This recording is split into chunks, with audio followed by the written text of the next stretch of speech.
Hello everyone, tarot with M Singh में ma'am Singh आप सभी का बहुत बहुत स्वागत करती हूँ। हमेशा की तरह मैं आ गई हूँ आपके पर्सन की एनर्जीज़ के साथ।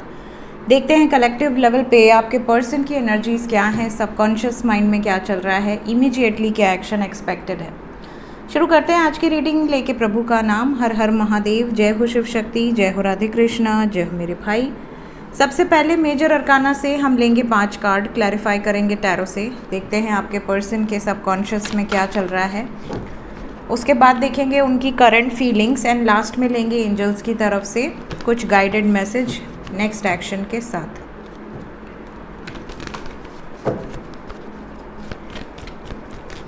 Let's start. किसी एक कार्ड को गैस करना हो तो आप कर सकते हैं। मेजर अरकाना से हम लेंगे 5 कार्ड। जय सूर्यदेव, जय हो सूर्यदेव। आ जाएंगे सूर्य नारायण।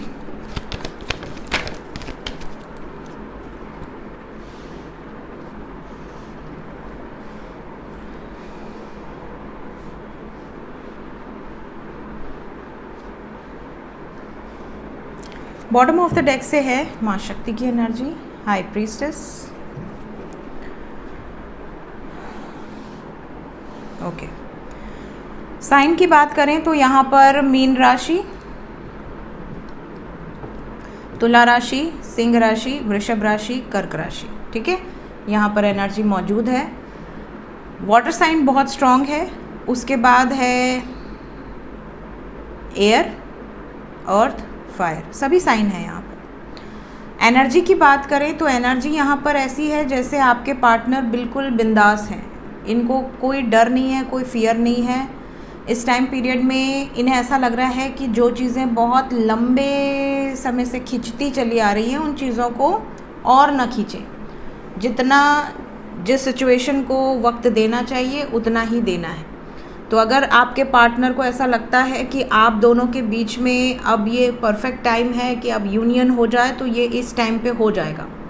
और अगर आपके पर्सन को लगता है कि अब इसे और नहीं खींचना, और नहीं टालना, और नहीं पोस्टपोन करना, जो है क्लियर करना है, तो यूनियन नहीं होना है, तो इसी टाइम पीरियड में वो आपको क्लियर शब्दों में मना कर देंगे या कर देंगी कि मुझे आपके साथ नहीं रहना या शायद इस कनेक्शन का फ्यूचर पॉसिबल नहीं है। ये सिचुएशन यहाँ बहुत क्लियर है। ये भी बता दूं कि आपके पर्सन की एनर्जी में एक पावरफुल डिसीजन मेकिंग एनर्जी दिख रही है। We have sun and judgement together with the fool. तो आपके पार्टनर शादी को लेकर कोई पावरफुल डिसीजन लेने वाली हैं या लेने वाले हैं। Let's clarify each and every card ताकि और ज़्यादा हमें क्लैरिटी मिले।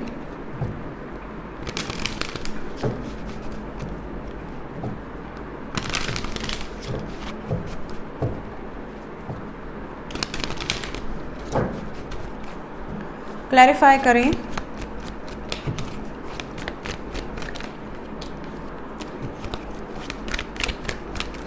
सबसे पहले फूल,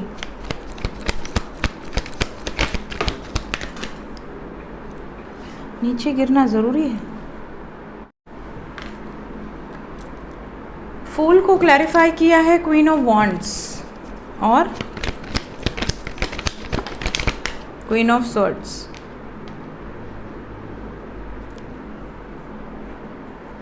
मैंने अभी आपसे कहा कि अगर 2 सिचुएशन में हैं तो ये पोस्टपोन नहीं करेंगे, ये टाल मटोल नहीं करेंगे।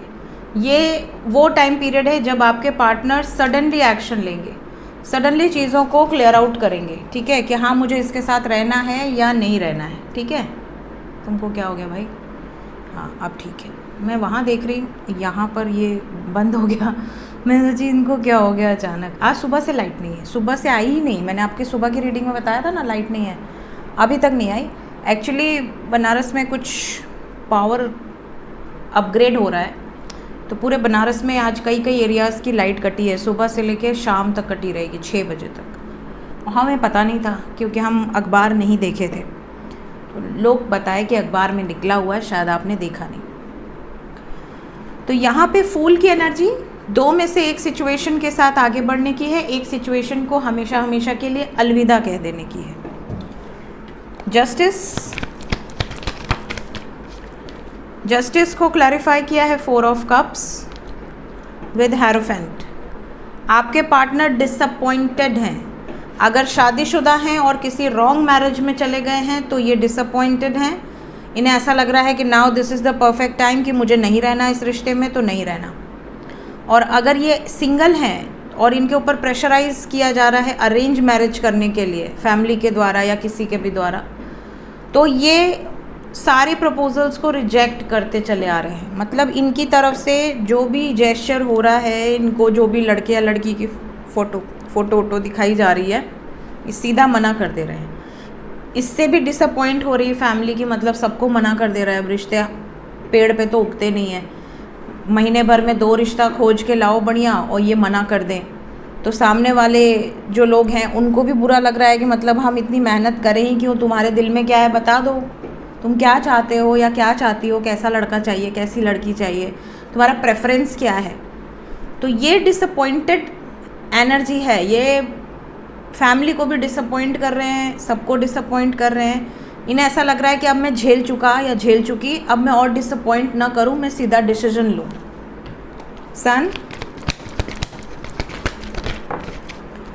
सन को क्लैरिफाई किया है 6 ऑफ स्वॉर्ड्स। यहाँ पर अगर इनकी फैमिली या सोसाइटी जो भी इनके ऊपर है अथॉरिटी, अगर वो प्रेशराइज कर रहे हैं या आपके पार्टनर उनकी बात नहीं मानना चाहते या उनको लग रहा है कि यार नहीं मानेंगे, मैंने बहुत कोशिश कर ली, तो यहाँ मूविंग ऑन की एनर्जी है। आपके पर्सन उन सिचुएशन से, उन लोगों से मूव कर सकते हैं, डिस्टेंस बना सकते हैं, ये एनर्जी है। हेरोफेंट, शादी इनकी अपनी इच्छा से होगी। हेरोफेंट को 9 ऑफ कप्स ने क्लैरिफाई कर दिया, इनका फुल एंड फाइनल डिसीजन है कि मैं अपनी तरफ से कोशिश किया हूँ, कर भी रहा हूँ मनाने की, नहीं माने तो मैं अपनी इच्छा से मैरिज करूँगा या करूँगी। मुझे मतलब कोई प्रेशर करके शादी किसी और से नहीं करवा सकता। जजमेंट को क्लैरिफाई किया है द फूल ने। इनका निर्णय किसी के प्रेशर में आके नहीं होगा, ये आप निश्चिंत रहिए। अगर आपके पार्टनर आपको मना करते हैं शादी के लिए, तो ये मत सोचना कि किसी के प्रेशर में मना कर रहे, नहीं। कोई भी, पहली बात मैं आपको क्लियर कर दूं, अगर कोई व्यक्ति किसी से सच में प्रेम करता है या करती है तो उसे दुनिया की कोई ताकत प्रेशर नहीं दे सकती। ये बिल्कुल 100% करेक्ट बात है, इसको अपने मन में, दिल में, दिमाग में बैठा लीजिए। मना उसी को किया जा सकता है जहाँ पर लगे कि हाँ इससे बेटर ऑप्शन मिल रहा है या मिल सकता है, वहाँ पर मना किया जा सकता है। कि मतलब अगर आपके पार्टनर को आपसे प्रेम नहीं है और उसे ऐसा लगता है कि मुझे इससे बेटर ऑप्शन मिल रहा है या मिल जाएगी या मिल जाएगा, तो जहाँ पे प्रेम नहीं है वहीं पर आदमी मूव कर सकता है। जहाँ प्रेम है वहाँ किसी को अलग कर पाना मुझे नहीं लगता, वो भी आज के टाइम में जहाँ पे लाखों करोड़ों लव मैरिजेस हो रही हैं, मुश्किल नहीं है। आप चाह जाएं तो आप उसको अचीव कर सकते हैं, चाह जाने वाला व्यक्ति होना चाहिए, ये सिचुएशन है। हाई प्रीस्टेस को एम्परर ने क्लैरिफाई किया है और हाई प्रीस्टेस के बाद है लवर्स। यहाँ पर मैं क्लियर कर दूँ कि आपके पार्टनर को डोमिनेट करने का कोई भी माध्यम छोड़ा नहीं जाएगा। इनको प्रेशर बनाने का, इनको हड़काने का, इनके ऊपर दबाव बनाने का, मन से, दिल से, दिमाग से आपकी एनर्जी को निकाल कर फेंकने का, इनके ऊपर प्रेशर बहुत ज़्यादा बनाया जाएगा। लेकिन आपके पार्टनर जो हैं ये इस प्रेशर को हैंडल कर लेंगे। हालांकि प्रेशर बहुत ज़्यादा है, प्रेशर यहाँ बहुत ज़्यादा तरीके से बनाया जाएगा, लेकिन आपके पर्सन को पता है चीज़ों को कैसे बैलेंस आउट करना है और इंडिपेंडेंटली एक्शन लेने की एनर्जी है। इंडिपेंडेंटली ये उस सिचुएशन के लिए स्टैंड लेंगे जिसको ये खोना नहीं चाहते। तो अगर आपसे सच में प्रेम है तो ये वो टाइम पीरियड चल रहा है जहाँ पर बहुत सारे लोगों का परमानेंट यूनियन एक्सपेक्टेड है। मतलब ये टेम्पररी यूनियन नहीं होगा, ये परमानेंट यूनियन का वक्त है। शादी, कमिटमेंट। जय हो माँ जगदम्बा। करंट फीलिंग्स क्या हैं इस वक्त आपको लेकर, आपके पर्सन की वर्तमान भावनाएं। 7 कार्ड्स।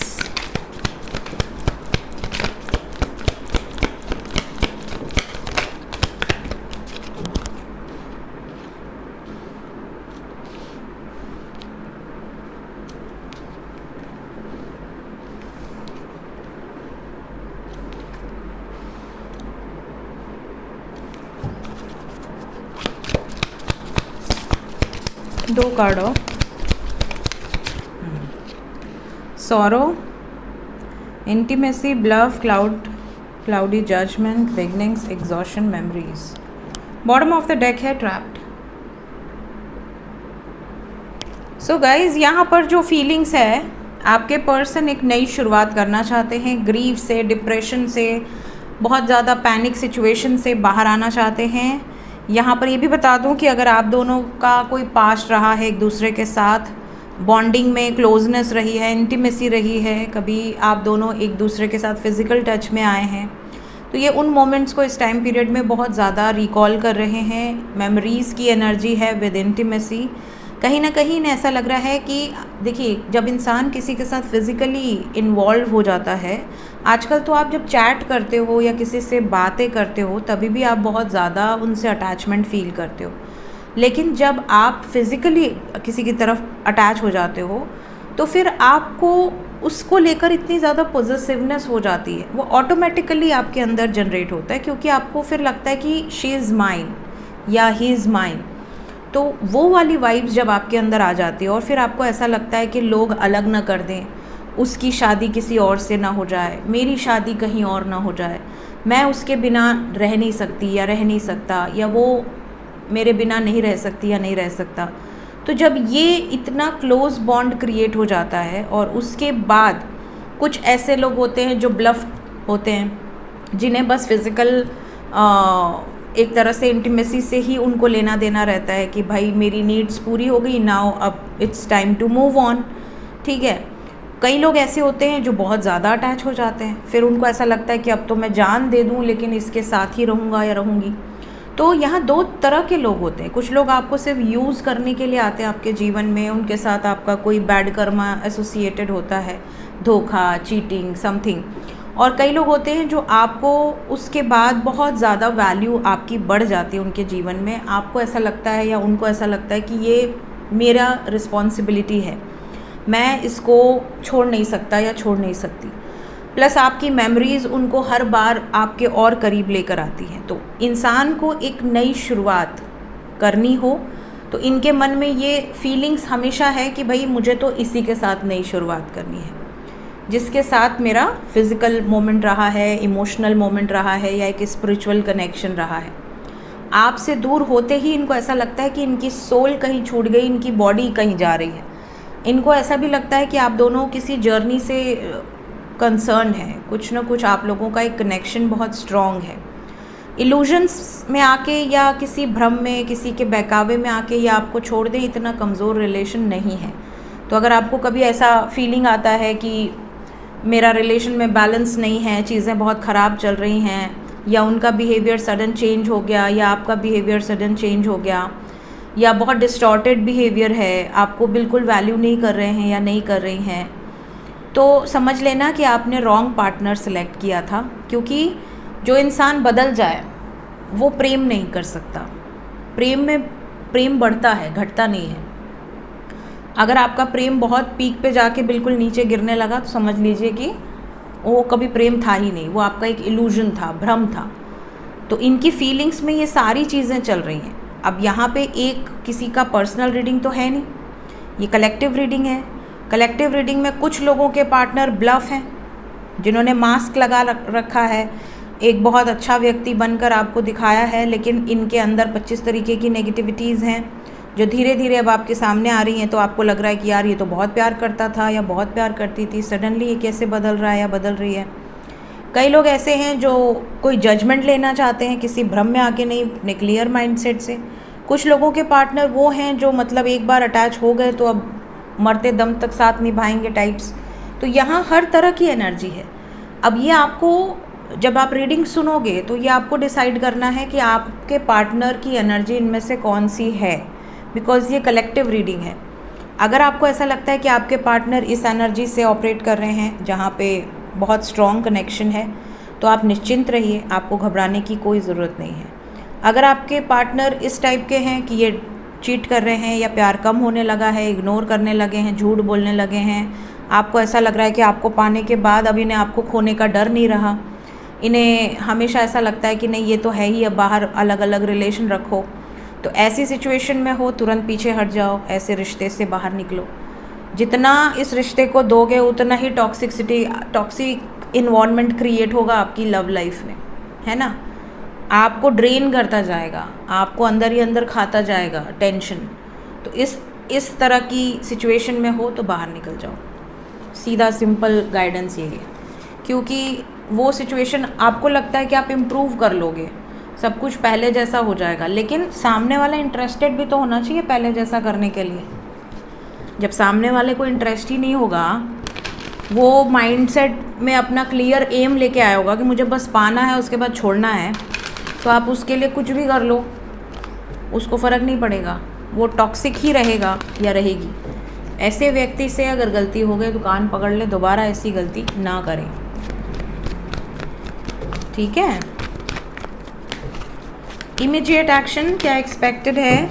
सबसे पहले for those who are in no contact situation, no contact में हैं,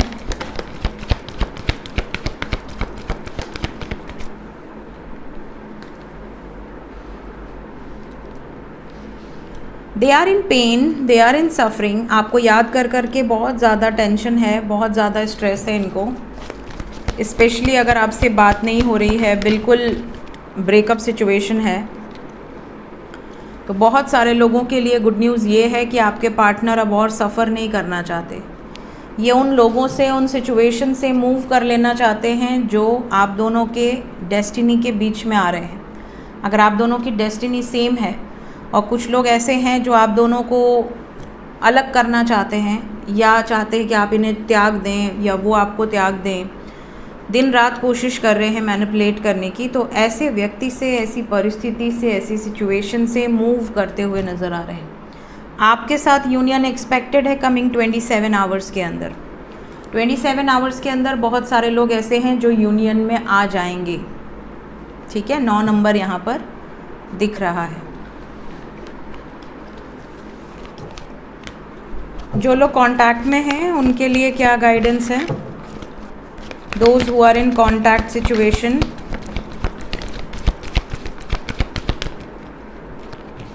फैमिली सिचुएशंस के कारण कुछ लोगों में बातचीत बहस में कन्वर्ट हो सकती है। मतलब बातचीत अच्छे से शुरू होगी, धीरे धीरे बहस में चेंज हो जाएगी, इग्नोरेंट बिहेवियर हो जाएगा। आपको ऐसा लगेगा कि थर्ड पार्टी के कारण आपको इग्नोर कर रहे हैं, आपसे कम बातचीत कर रहे हैं, बट ऐसा है नहीं। थोड़ा डिस्कनेक्ट कोई रहे तो उससे अगर कोई आपसे 4 घंटा बात ना करे तो आप उससे 14 घंटे बात मत करो, उसको अच्छे से स्पेस दे दो कि भाई तू डिसाइड कर ले, ठीक है। कभी भी लाइफ में किसी के भी पीछे नहीं पड़ना चाहिए, क्योंकि आपका एक सेल्फ रिस्पेक्ट होना चाहिए। अगर कोई व्यक्ति आपसे प्रेम करता है वो आपके लिए झुक सकता है या झुक सकती है आपके प्रेम में, लेकिन अगर आप उस प्रेम का फ़ायदा उठाने लगो, आप ये सोचो कि अब तुम्हें ज़िंदगी भर झुकना है क्योंकि तुम प्रेम करते हो या करते हो, या आपको उसको झुकाना, उसको अपने सामने नीचा दिखाने में मज़ा आ रहा है, तो ये प्रेम नहीं है। क्योंकि प्रेम वो है जहाँ पर आप अपने पार्टनर को झुकता हुआ देखना ही नहीं चाहते, आप हमेशा उनका सीना चौड़ा, उनका सर ऊंचा देखना चाहते हो, क्योंकि उनकी इज़्ज़त आपकी इज़्ज़त है। तो जहाँ पर प्रेम में आपको झुकना पड़े, बार बार आपको ही कॉम्प्रोमाइज़ करना पड़े, बार बार आपको ही सैक्रिफाइस करना पड़े, बार बार आपको ही सारे एडजस्टमेंट करने पड़े, तो मतलब आप एक ट्रैक पे गाड़ी चलाने का कोशिश कर रहे हो जो थोड़ी दूर चलेगी फिर गिर जाएगी। तो वन साइडेड एफर्ट से कोई रिश्ता मजबूत हो ही नहीं सकता। तो अगर कोई आपसे डिस्कनेक्टेड रह के खुश हो रहा है, अगर आपसे 14 घंटे 15 घंटे बात करके वो मज़े में है, तो उसको अच्छे से मज़े लेने दो और तुम भी अपने लाइफ में खुश रहो। जो भी आपसे डिटैच हो उससे दूर रहो, जब तक उस व्यक्ति को आपकी कमी ना खले, जब तक उसको ये एहसास ना हो जाए कि हाँ मैं इस व्यक्ति से इतना प्रेम करने लगा हूँ या करने लगी हूँ कि इसके बिना तो मेरा दिल ही नहीं लगेगा, इसके बिना तो जीना ही मुश्किल है, मैं तो रह ही नहीं सकता या रह ही नहीं सकती। जैसे जीने के लिए पानी ज़रूरी है, वैसे ही प्रेम में अपना पार्टनर ज़रूरी है। जब आपको पानी की कमी खलती है, आपको लगता है कहीं से भी मिल जाए, वैसे ही प्रेम होता है। प्रेम हमेशा प्यासा होता है, प्रेम कभी फुलफ़िल नहीं होता। कितना भी पाले, प्रेम में हमेशा प्यास लगी रहनी चाहिए, और जिस रिश्ते में प्यास ही ख़त्म हो जाए वो रिश्ता भी ख़त्म हो जाता है। तो यहाँ पे डिस्कनेक्ट एंड बोर्डम की एनर्जी आई है। मतलब अगर आपके पार्टनर को आपके साथ होते हुए भी बोरियत लग रही है, या उन्हें लग रहा है आई एम नॉट इंटरेस्टेड, मुझे बात नहीं करनी। आप ऑनलाइन हो, आपको देखकर भी वो अपना मज़े कर रहा है या कर रही है। तो ऐसे व्यक्ति को एहसास दिलाओ कि तुम भी तड़प नहीं रहे, अपना काम कर सकते हो या कर सकती हो। जब तक उसे एहसास ना हो जाए कि हाँ उससे प्यार है, तब तक प्यार ओवर ड्रामा करके देने का कोई मतलब है नहीं, क्योंकि उस प्यार की वो वैल्यू समझेगा ही नहीं या समझेगी ही नहीं। जहाँ पर व्यक्ति आपसे डिस्कनेक्टेड रहे, चाहे किसी कारण से, किसी मजबूरी से, और आपको ऐसा रियलाइजेशन हो कि वो परेशान है, तो आप उनको सपोर्ट कर सकते हो, उनकी परेशानी दूर करने का प्रयास कर सकते हो। बट जब आपको ये रियलाइज़ करा दिया जाए कि जानबूझ के इग्नोर किया जा रहा है, तब दूरी बना लो। ठीक है। जो व्यक्ति आपसे प्रेम करेगा वो आपके लिए स्टैंड लेगा, आपके सामने भी लेगा, आपके पीठ पीछे भी लेगा। समझ रहे हैं? आपको उसके लिए कुछ एक्स्ट्रा एफर्ट्स डालने की ज़रूरत नहीं है। जहाँ प्रेम है वहाँ स्टैंड लेगा ही लेगा वो व्यक्ति, चाहे लड़का हो या लड़की हो, फैमिली के अगेंस्ट, सोसाइटी के अगेंस्ट, कहीं भी। ठीक है। तो आपको क्या करना है, अगर आप कांटेक्ट में हैं और आपका पार्टनर सपोज़ अगर आपसे डिस्टेंस बना रहा है या बना रही है, इग्नोर कर रहा है या कर रही है, एक आध बार हाल चाल ले लीजिए, ऑल गुड, कोई प्रॉब्लम तो नहीं है, नहीं है सब ठीक है, टाटा बाय बाय। फिर जब तक वो सामने से एफर्ट्स ना लगाए, उसको स्पेस दे दो, तभी आपका रिश्ता क्लियर हो पाएगा, आपको भी क्लैरिटी मिल पाएगी और आप अच्छे से उस रिश्ते को चला पाओगे। ठीक है। सो ये आपके लिए गाइडेंस है for those who are in contact situation. देखते हैं एंजल्स अभी इस वक्त आपसे क्या कहना चाहते हैं। एंजल्स की तरफ से गाइडेड मैसेज क्या है मेरे व्यूवर्स के लिए। सबसे पहला मैसेज है कि अगर आप दुविधा में हैं तो अपनी इंट्यूशन की सुनिए। अगर आपको ऐसा लगता है कि आप दुविधा में हैं और दुविधा में कोई आपकी मदद नहीं कर रहा है, तो दुविधा में कभी किसी की मदद लेनी भी नहीं चाहिए। सबसे बड़ी गाइडेंस ये है कि मैंने अक्सर ये नोटिस किया है, मेरे पास ऐसी बहुत सारी पर्सनल रीडिंग्स आती हैं मैरिड कपल्स की। मैरिड कपल्स में ज़्यादातर प्रॉब्लम अपने बीच में होती ही नहीं, किसी तीसरे के कारण होती है। कोई तीसरे पे शक है, कोई तीसरा इंटरफेयर कर रहा है, कोई तीसरे को आपने घुसा रखा है, चाहे मित्रों को घुसा रखा है अपने रिलेशनशिप में, अपने घर वालों को घुसा रखा है, या लड़के ने अपने घर वालों को घुसा रखा है। जहाँ पे इंटरफेरेंस होगा वहाँ रिश्ता ख़राब हो जाएगा। प्लस कई लोग क्रॉस रोड में होते हैं अपनी लव लाइफ को लेके कि वो मुझसे प्यार करता है कि नहीं, मेरे साथ रहेगा कि नहीं। जब तक आपको ये क्लैरिटी ना हो तब तक उसको प्रेम में लीजिए ही मत। ठीक है। या तो अगर आपको प्रेम है, लव शुड बी अनकंडीशनल। अगर आपको प्रेम है, वन साइडेड है, जी जान लगा दो, कोई दिक्कत नहीं है। एक्सपेक्टेशंस नहीं होती अनकंडीशनल लव में, वो मिले ना मिले कोई फ़र्क नहीं पड़ता। लेकिन जब आपको ऐसा है कि भाई मैं प्यार करता हूँ या करती हूँ और मुझे चाहिए उसकी तरफ से, तो फिर ये देखिए कि आपको प्यार में कितने एफ़र्ट्स लगाने पड़ रहे हैं, सामने वाले को इंटरेस्ट है या नहीं।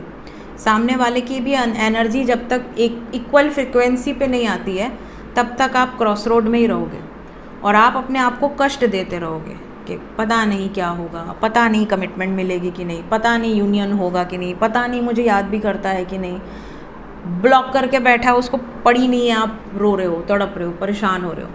तो क्रॉस रोड से बाहर निकलो, अपने इंट्यूशन से ये जज करने का प्रयास करो कि आप करेक्ट पार्टनर के साथ हो, क्या सच में उससे प्रेम है, या आप वहाँ पर एनर्जी दे रहे हो जहाँ वो एनर्जी लेने में इंटरेस्टेड ही नहीं है, आप ज़बरदस्ती दिए जा रहे हो। क्रॉस रोड में आपको बहुत शांति से बैठ के सोचना चाहिए, कभी भी पैनिक नहीं करना चाहिए, कभी किसी दूसरे की एडवाइस तब तक नहीं लेनी चाहिए जब तक आप खुद क्लियर ना हो जाए। अपने कुकून में बैठ के एक कोना पकड़ो, उसमें सोचो, ध्यान से एक एक लिंक जोड़ो। ऐसा किया था आपने तो उनका क्या रिएक्शन था, वैसा किया था आपने तो उनका क्या रिएक्शन था। एक अपना पूरा इंट्यूशन से एक पूरा अपना साइकिल कंप्लीट करो, अपने निर्णय पर पहुंच जाओ, उसके बाद किसी से गाइडेंस लो और फिर चेक करो कि वो बंदा या वो बंदी आपको सही रास्ता दिखा रहा है या गलत रास्ता दिखा रहा है। ठीक है। लेकिन किसी और के डिसीजन पे पूरी तरह से रिलाय करके अपना लाइफ का डिसीजन लेना वो नहीं करना चाहिए। ठीक है। नेक्स्ट है इंस्पायर्ड एक्शंस। इसके बाद देखो यही है, किसी के इंस्पायर करने पे एक्शन ले लेना कई बार सही होता है, कई बार गलत होता है। तो जब आप अपने मन से क्लियर रहोगे कि हाँ मेरी तरफ से ये डिसीजन है, अब कौन मेरा अच्छा चाहता है कौन बुरा चाहता है वो आप डिसाइड करो। जो आपका अच्छा चाहते होंगे वो आपको वही आंसर देंगे जो आपने सोच रखा है, जो आपका बुरा चाहते होंगे वो आपको गड्ढे में गिराने के लिए ऐसे जवाब देंगे जो आपको खुश कर दे, लेकिन कभी भी उस जवाब को नहीं लेना चाहिए जिससे आपको खुशी मिले। ठीक है, नोटिस हमेशा लाइफ में ये किया करो कि कौन आपको दुखी कर रहा है, कौन आपको कड़वा ज्ञान दे रहा है। जो कड़वा ज्ञान देगा वो सच्चा होगा। सच्चा मित्र कभी आपके मुख पे खुशी लाने के लिए झूठ नहीं बोलेगा, कड़वा सच बोलेगा ताकि आप बड़े गड्ढे में गिरने से बच जाए। ठीक है, तो इंस्पायर एक्शन, किसी भी तरह का इंस्पिरेशन अगर आप कहीं से ले रहे हो किसी एक्शन को लेने के पहले, तो वो एफर्टलेस होना चाहिए। आपको उस एक्शन पर बिलीव होना चाहिए, उनकी इंस्पिरेशन पर बिलीव होना चाहिए। और किसी के इंस्पायर करने पे तो एक्शन बिल्कुल नहीं लेना चाहिए। सबसे पहले अपनी इंस्पिरेशन होनी चाहिए कि भाई मुझे क्या सही लग रहा है। ठीक है, सो ये थी गाइज इस वक्त की एनर्जी रीडिंग। मिलते हैं नेक्स्ट रीडिंग में। Till then take care, bye bye.